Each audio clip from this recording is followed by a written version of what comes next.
That's right, Kate. There is madness everywhere, but a couple weeks ago, the Iowa women's gymnastics team battled for the Big Ten championship, where they finished 4th out of 5 teams.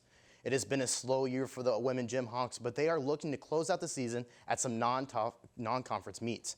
This year, Iowa only has 2 seniors on their team and has the roster filled with a bunch of sophomores and freshmen. One freshman in particular, who the Gym Hawks are looking to rely on this season, came down with an injury during the fall. With more on the gymnastics beat reporter, Maddie McCarran has more. The Iowa women's gymnastics team is in the thick of its season. However, there is one Gym Hawk who has had to watch from the sidelines since December due to a season-ending injury. Jaquavia Henderson, a freshman for the Iowa women's gymnastics team, was mentioned as a Big Ten player to watch last fall. However, now she is dealing with an Achilles injury that has sidelined her for the season.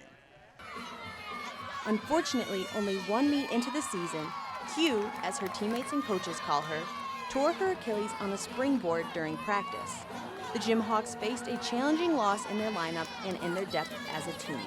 Honestly, I'm just trying to focus on the team, do whatever I need to do to help them, get them through the season, but also focusing on myself. I'm taking this year and being selfish, focusing on my injury and making sure my mentality is right going into next season. Yeah, she's just another person that can put up a great score. So more than anything, it was an emotional thing for this team because they're very close.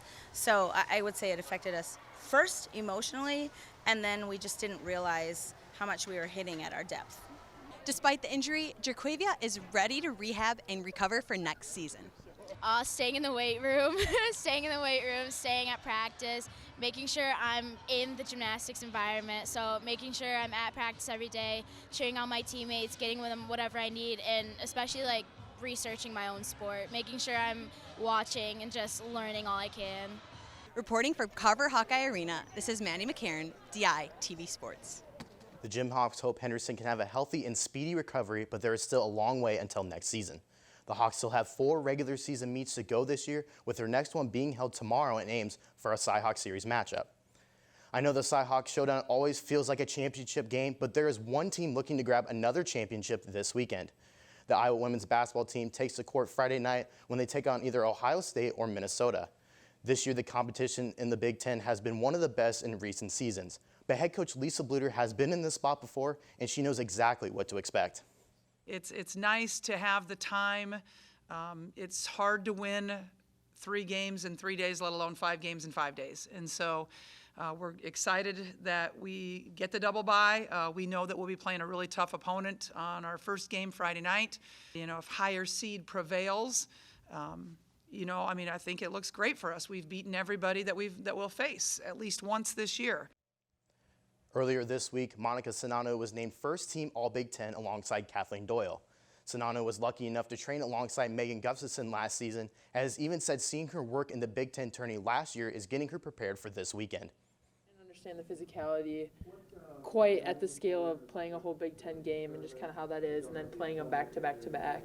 So just seeing how she attacked that, like how she handled things after the game to make sure she was prepared for the next game, because Megan never slowed down, ever. Every game she was still giving it 100%. Rounding out the Women's Big Ten Awards, Mackenzie Meyer was named second team All-Big Ten, and McKenna Warnock was named to the All-Freshman team. There have been a lot of individual awards for these Hawkeyes, but we'll see if they can grab a big team award this weekend.